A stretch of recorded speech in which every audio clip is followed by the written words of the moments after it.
listeners, and welcome to the latest episode of Extra Extra. It's all about whiskey. I remain your host, Jason Johnson Yellen, and I remain in the good company of Joshua Morrissey Hatton. Hello, Joshua. How are you, Jason? Oh, that's a different podcast. No, am I not allowed to ask how you are even on your podcast? Nope. All right. No, this is a tight 35 in and out. Then I will just go back to nosing my Lagavulin 8-year-old. I haven't had a chance to nose mine. I'm busy introducing you and you're putting up a fight. As regular listeners of the podcast know, each week one of us brings a news story, oftentimes whiskey-based, to the attention of the other. We read it in the first half, we riff on it in the second half, and we get out of here in a tight 35. Now, Joshua. That's me. I know you are the one in charge of bringing an article this week, and I know you're leaning on somebody who may have had an issue with our tight 35. So, take it away, my friend. What are we up to today? Well, this person is also the inspiration of what's in my glass, a little heavily peated Islay whiskey here. So we received an email from a listener who, like you said, did issue a complaint that he times all of his runs to our tight 35, and when we gave him, I think, a 33-minute episode, I think it made the BBC. That's my guess. But anyway, so that person is the one and only Ollie Chilton, a dear friend and avid listener of the podcast. Apparently he times his runs according to Extra Extra. I hope he doesn't time his runs according to One Nation Under Whiskey. He'll have completed the London Marathon by the end of an episode. I'm just glad that it's his runs as in he's running, not as in, you've had one bad taco. You know what I mean? Anyway, listen. It's always the bathroom with you. Listen, we actually received this email from Ollie on July 26th. And here we are, well into August. A few days into August, I would argue. Sorry, September. So here we are, well into September, and you'd say, well, why is this still a viable email? Why is it still a viable article, etc.? Well, the fact of the matter is, one of the articles that Ollie sent over comes from July 22nd, and the other one is actually from an article that dates back to 2021. So we felt as if this conversation was a bit evergreen, right? Did I say it right? Did I use the right words, Jason? I think the topic is evergreen, but I don't know if you're trying to make a moss-related pun. I'm not trying to make a moss-related pun. Well, you succeeded. In not making them. Anyway, so Ollie says, "Dear fine people of One Nation Under Whiskey," and just really quickly, full disclosure, Ollie sent us a much longer email. We're only reading certain bits of it because some of it was for us, and so on and so forth. Dear fine people of One Nation Under Whiskey, I've taken the very grown-up decision to forgive you for shortchanging us on the last episode of Extra Extra and send you an article that I thought you would find interesting or, if like me, infuriating. And that was... That's why we're only reading parts of his email. We couldn't get the entire thing past legal. So the first article is a BBC article. Now, Jason, should I read that BBC article and then go on with his email, or just lay down the article? What do you think will be best for the listener? Well, like the listener, I haven't heard the article. Let's get the article and then let's have a bit of Ollie. Oh, so Ollie's going to come back and riff with us in the second half? Yeah, he's going to riff with us in the second half. Yeah. Oh, let's do it then. Yeah, let's get this article read. So the article comes from the BBC. Again, this was on the 22nd of July. And interestingly enough, almost all of the BBC articles that we've read on this podcast hadn't had a name attributed to it. This time there is a name attributed, and that's one Catherine Latham. And the headline is, Whiskey Makers Are Turning Their Back on Peat. And then there's a wonderful picture of Annabelle Thomas from Nickneen with a big smile on her face. And below it says, the Nickneen Distillery sits above the sea, looking across the colored houses of Tobermory on the Isle of Mull. And so now the article starts with a quote. Quote, we want to change the way the world thinks about Scottish whiskey, says founder Annabelle Thomas. Quote continues, to create delicious spirits that exist in harmony with nature, putting planet, people, and profit on an equal footing. End quote. Miss Thomas set up Nickneen from her parents' farm on the west coast of Scotland in 2017 and launched her first whiskey in 2020. She never considered using peat. Traditionally, peat fires were used to dry malted barley. Quote, extracting peat to burn is not sustainable. Peatlands are created over a very long time. They are a great carbon sink and house enormous biodiversity. The quote continues, when cut and burned, it impacts both the biodiversity of the peat bog and releases carbon back into the atmosphere. End quote. However, Miss Thomas agrees using peat does make a big difference to the taste of whiskey, but it's not to everyone's liking. Quote, you can taste it immediately, she says. It tastes smoky. It tastes like TCP. Really quickly, Jason, give me what TCP is again, and for our American listeners who may not be familiar. TCP is an antiseptic that we use, and it has a very... Obviously, I haven't lived in the UK, and I haven't scraped my knee in Scotland in many a decade, but it had that kind of medicinal twang to it, the Band-Aids we sometimes talk about, the iodine we sometimes talk to. It's got that type of medicinal twang. It's a good way to think about it. Delicious. I know, right? Yum, yum, yum. More Lagavulin for me. Miss Thomas prefers her whiskeys unpeated, so it was not a difficult decision for her to cut it out of the process entirely. Quote, there's a misconception that all Scotch is peated, but there are many unpeated whiskies from Scotland, she says. I know we're meant to leave the riffing to the second half, but how many times do you lead a tasting for people who are not very familiar with the whiskey, and you say, yeah, there's about 120 distilleries in Scotland. 8 of them do peat on a regular basis. The rest, not so much. Yep, boggles my mind continually. Yep. So the article continues, whiskey made from fermented, often malted grains such as rye, wheat, corn, or barley has been distilled in Scotland for hundreds of years. In peated whiskey, malt grain is spread out over a perforated floor, and underneath peat is burned, producing wafts of flavorsome smoke. I like the word flavorsome. Whiskey is made all over the world, and it's not just in Scotland that peat is considered a vital component. Belgrove, named after owner Peter Bignell's family farm, is a small distillery in the northeast coast of Tasmania. The distillery, converted from an old cobblestone stable in 2010, is a little noisier than most distilleries. Quote, because of the chip oil burner, says Mr. Bignell, I love being creative. It's what drives my experimentation in the distillery. And that ends his quote. The article continues, Belgrove uses biofuel made from waste chip shop cooking oil. Chip shop cooking. So like French fries. Cooking oil. Yep. Okay. They grow their own grain, and at the end of the process, the spent mash is fed to the sheep. Using peat from the family farm, Mr. Bignell employs several unusual peating techniques in a bid to get more out of this precious resource. Quote, much of the smoking is done in a modified industrial clothes dryer, he says.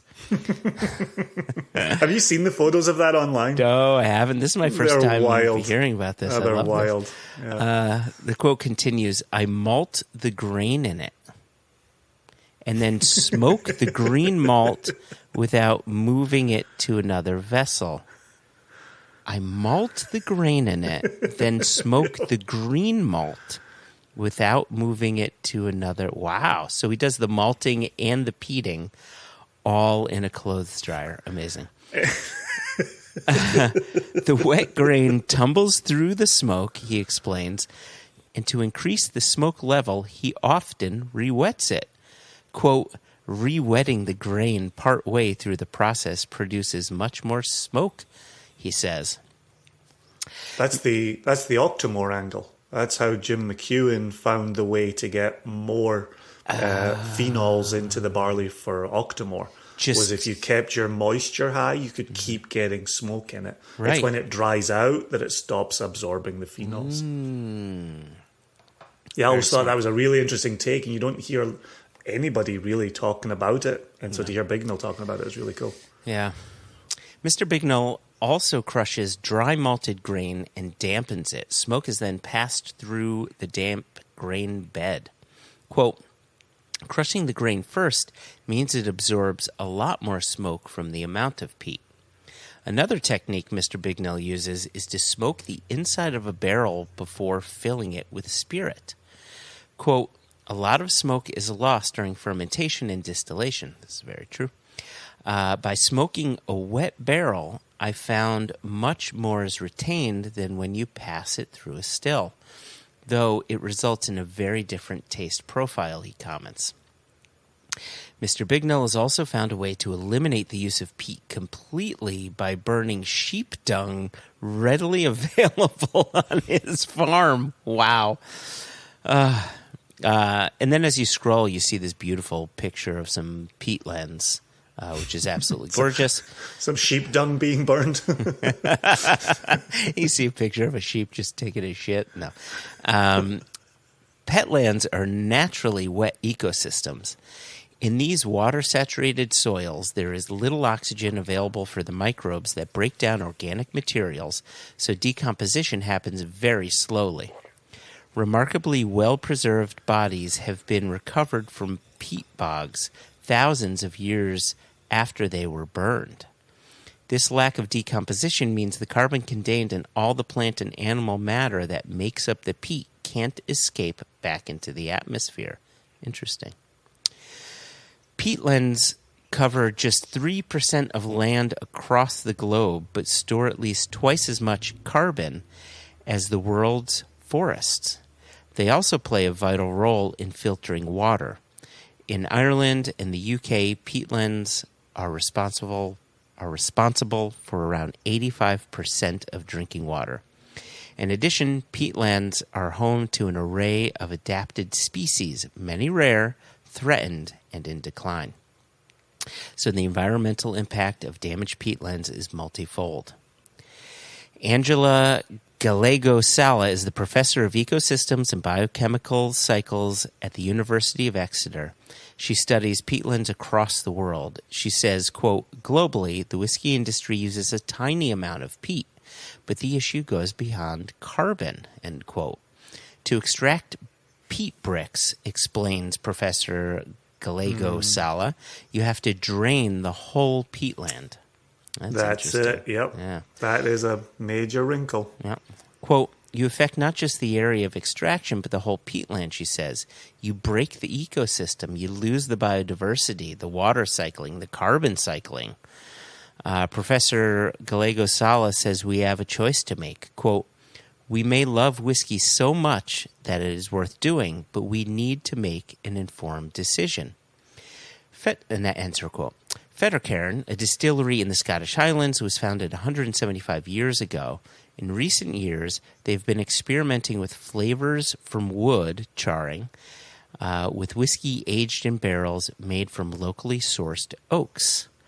Nikki Cummings, White & Mackay's global brand ambassador, says, quote, peat is a fundamental aspect of the whiskey-making industry. Each distillery has a history, and for many distilleries that history involves peat, end quote. However, she sees whiskey drinkers becoming increasingly open-minded to new flavors. Quote, at Fettercairn, peat has never been the focus, as we have a tropical style of flavor, she says. We're building towards the future with local oak and grain, so hopefully we'll still be doing it hundreds of years from now. So can whiskey lovers learn to live without peat? Should they? Professor Gallego-Sala says, quote, the ecosystems are resilient, they can bounce back, but we don't have much time to act. Protecting peatlands is one of the easier ways to make sure we reach net zero. And we're almost done here. Back in West Scotland, Miss Thomas, from Nicknean, sees an evolving whiskey industry and is optimistic. Quote, I hope the whiskey industry will move quickly to more sustainable practices, replacing fossil fuels to power the distilleries and addressing sustainable agricultural practices. End quote. End article. Yeah, thank you for reading through that, Joshua. Let's take a quick break and we'll come back and riff with Ollie over email.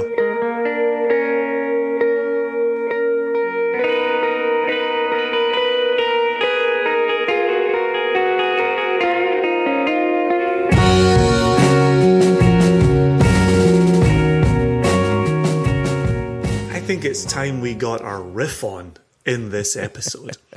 But while you and I will remain patient for a little longer, let's hear Mr. Ollie Chilton's bit of riffing that he committed to in the part of his email that we cleared past legal. So Ollie has a little riffing here, and he says, and this is specific to the BBC piece, he says, the above article by the BBC seems largely to be a PR piece plus some very lazy journalism. Indeed, maybe the headline could read, people who burn down trees say using peat reduces the carbon sink, or indeed people in glass houses chuck partially decomposed logs. well, hold on for a second. Let's pause there.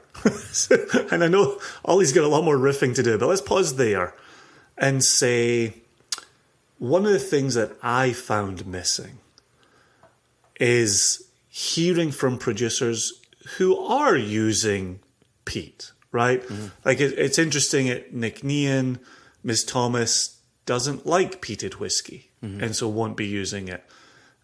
Peter Bignell has a proclivity to smoke using sheep dung, which is right there on his farm.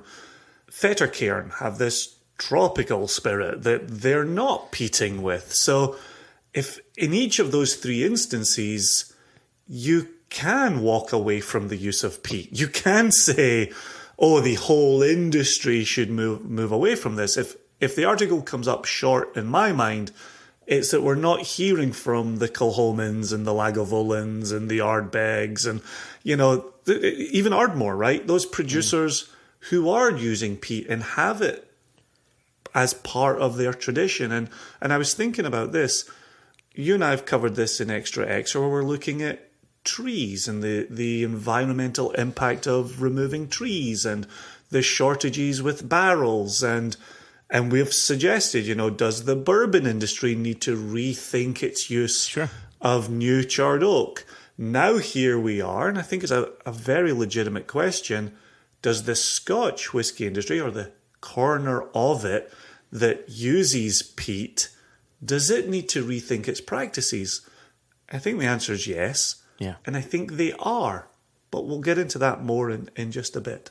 Okay, well let me go on a little bit with Ollie, because he has a little bit more that he's going to read here, and then he provided us with an article from Whisky Magazine that I think you want to bring in a little bit here.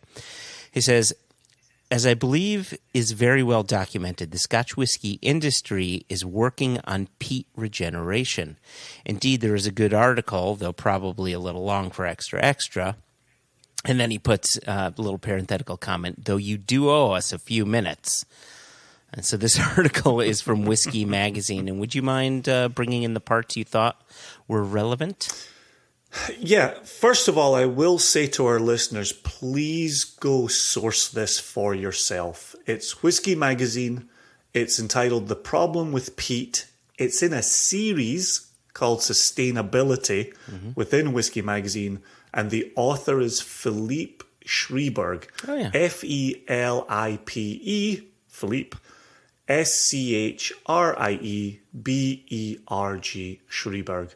And it's thorough. And Ollie is spot on. It is too long for extra, even though we can magically put everything into a tight 35. Anything and everything. Anything. But Philippe goes through peat and the issues as came out in the BBC article there. He also makes reference, and this is to Ollie's point, of a peat action plan that the SWA was working on in 2021.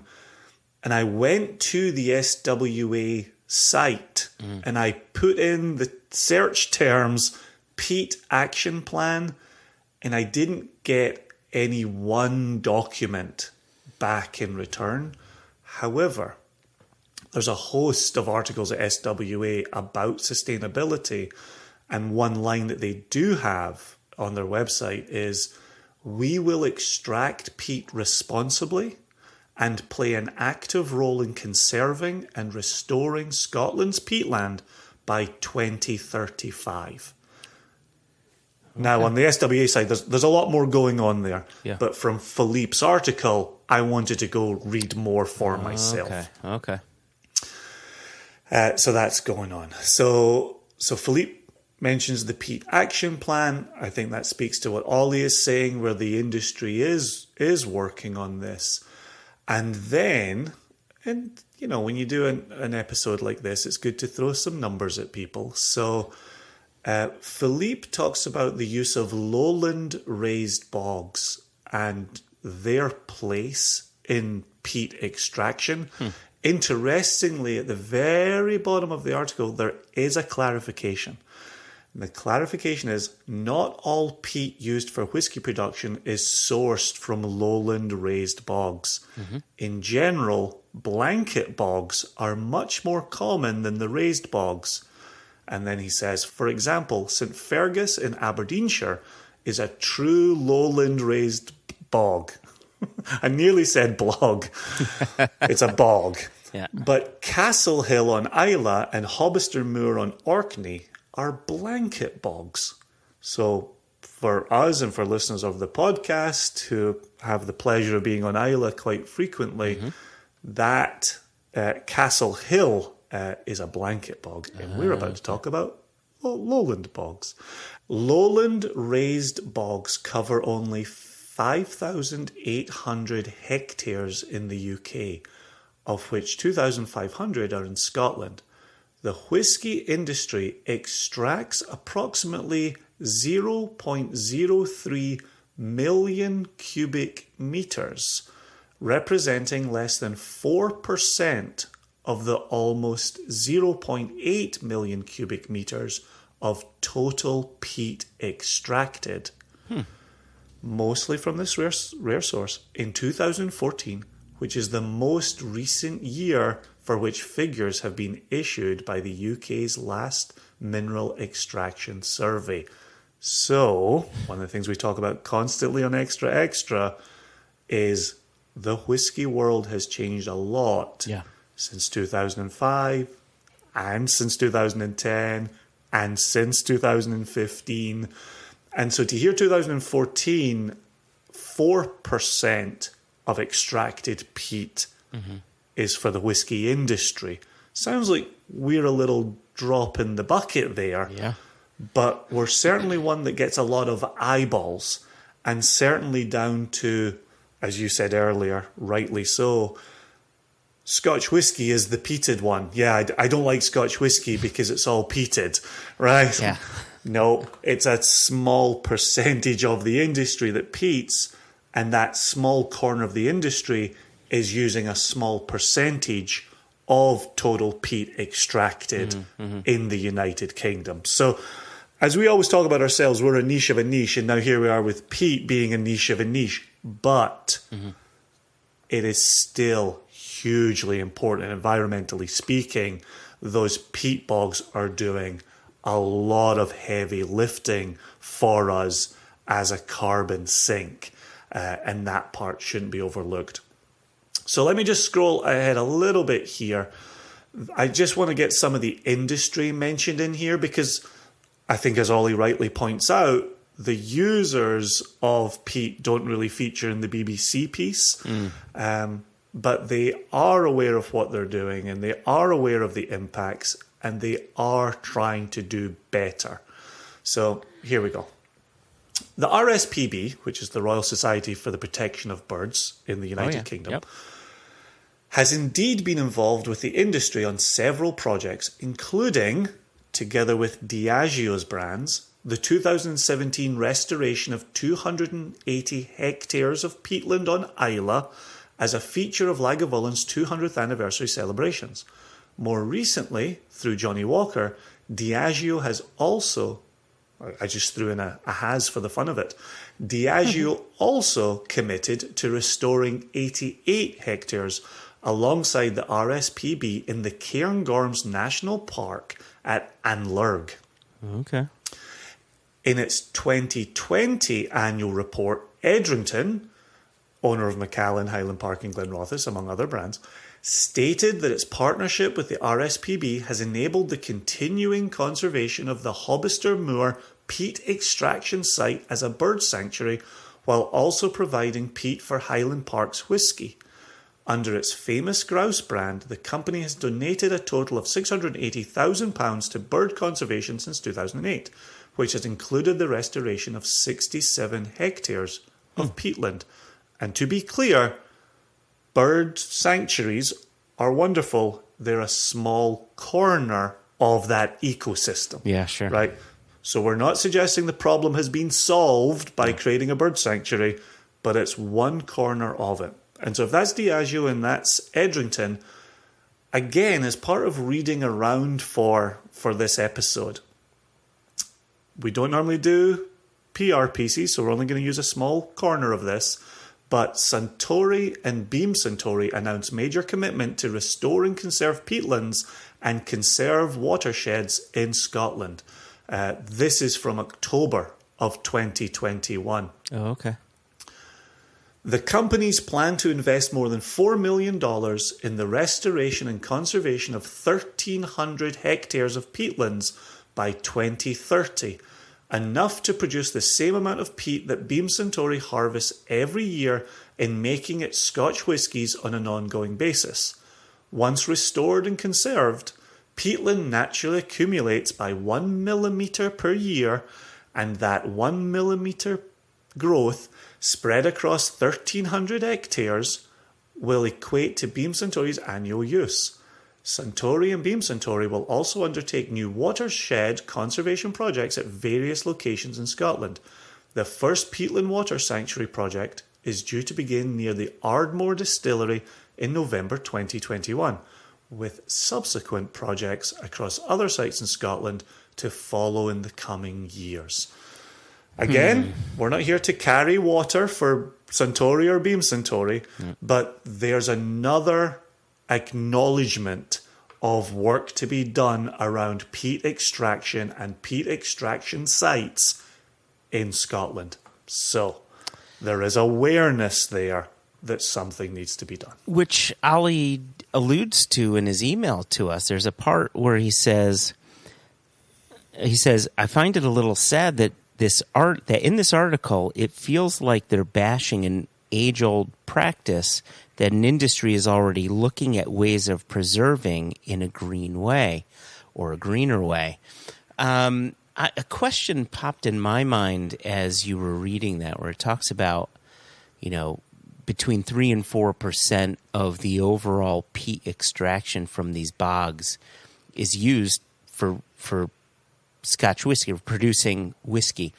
But it doesn't talk about the other 96 to 97% of the peat being extracted. Horticulture. Yeah. A lot of it goes off to garden centres. People break it down, put it into their gardens. I actually, just through sheer coincidence, this past weekend read Gathering Moss, the 2003 collection of essays by Dr. Robin Kimmerer. It is E-R-E-R at the end. Come on. Kimmerer. Dr. Robin Kimmerer. And she actually has a chapter on sphagnum moss. Okay. And sphagnum moss, famously, a portion of the peat that they talk about in Lefroy circles, bringing some of that medicinal component to the equation. And so throughout Gathering Moss, it's an incredible book, and I highly, highly recommend it to the listeners. But she talks about moss, the world of moss, the uses of moss, even the theft of naturally occurring moss. Oh. And garden centres are places where you encounter a lot of moss use.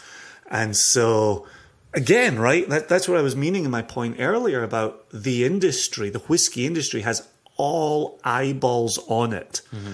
And yet, just like when we drive our car places, or just like when we take the plastic cover off a prepared substance we've purchased from a grocery store, or you forget to take your reusable bag to the store and you walk out with a plastic bag in your hands, right? We're all continually contributing to environmental degradation, and we all need to be much, much, much better at all times. And so to cast a light on the whiskey industry, it's very real. It's there. Mm-hmm. They're using a lot. They're 4% of a total peat use industry. Yeah, they're 4%, and they're cognizant of the effects of what they're doing and what that does to the peatlands, and they're putting plans into play that will have regenerative results by 2035. I mean, that it's so interesting how the BBC article really doesn't touch any of that. It's almost written as if it's got no knowledge of any of that. Right. And there was actually something that I encountered along with my reading, and off the top of my head, I can't quite remember who it was who said it, but there is talk of a complete ban on horticulture extraction of peat. And so if you have that 96% get banned, you're really going to have eyeballs on that currently 4% that the whiskey industry is using. Yeah. And then we're back to traditional practices and how do we move forward with a known product while being cognizant of things we were never aware of, right? Peat just grew in the ground. You went and got it. You lived on Islay. You dried it. You stuck it in as your heat source, right? That's how you survived. That's how you got from A to B to C. Yeah. You know, you're on a small croft. You needed to dry your barley. You had your peat fire. You combined the two. For us to sit in 2022 with all of our knowledge is tricky to say, well, let's continue on, but let's be better. Let's be more aware. Yeah. I've literally no idea how long this episode is running, but I know it's going to be a tight 35 when it completes post. I can't say how long the episode is going to be either. My guess, though, is that when Ollie hits the road, it may feel like he's running a couple minutes longer than he usually is. But I can guarantee you, Jason, this is a straight, tight 35. One day we're going to drop a 5-hour extra, and Ollie's going to run to the north of Scotland. And we will remind him of those 2 minutes that he felt he was shortchanged in his run that one time. That one time. Let me get you out of here on this, because I've been thinking it a little bit. I've quoted it 100 times, and on wax 101. Mark Watt, would you drink whiskey if it didn't contain alcohol? It is a great question. Yeah. Would you drink peated whiskey if that smoke, which we know we could get from a host of places, including sheep dung, but that's not what I'm thinking about. Would you continue to drink peated whiskey if that peat source was something other than a peat bog? But it provided the same flavor? Yeah. And this isn't like an additive. It's just a different source to smoke the barley, but it gets you the same result? This is your answer. You frame it however you like. I think in this case, I would be okay with that. Like, you know, you're supposing a world where something like that can even happen, and I just don't think that's the case. I mean, you have different sources of smoke. You've got different sources of peat. But for me, it sounds like liquid smoke, right? And so as vegetarians, we can take that liquid smoke and we can make a dish a little smoky. I would think for a meat eater who likes a smoker, Yeah. and they like their meat to come out of a smoker, liquid smoke is an abomination. So I think there are ways that it could be produced, but it's non-traditional. And then the question is, well, how traditional can we be? Yeah, it's difficult to say what traditional practice is okay getting past that tradition, you know, and in my mind, I think getting past age, that's a tough one for most. It's a tough one for me. We've said this before. We've tasted bespoken stuff, and it was perfectly quaffable, delicious little stuff that you'd be happy to share with people. But there's something to be said for properly aged whiskey.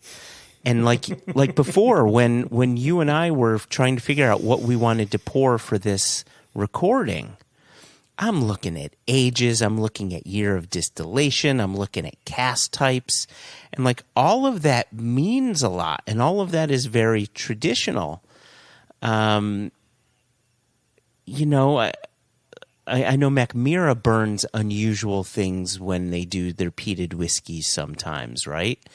And I know that you've got some distilleries that will use different types of yeast to get to certain flavors. Like some of that going outside of the box of tradition, I think, is acceptable so long as it's expanding the flavor pie without shitting on a historical practice. Yep. And when the world's burning for our kids, we can say, we did it for tradition. Tradition. Yes. Let's get out of here on that note. If you want to write in, like Ollie did, questions at onenationunderwhiskey.com, no E in whiskey, you can contact us, info@singlecastnation.com. These are conversations that are going to continue. We love having them with one another. We love having them with industry friends. We love having them with our dear listeners. They're all going to continue. And how do we change and how do we evolve in a changing world? The questions are there. Yep. It's something for us all to think about. Until next time, though, peace. Peace.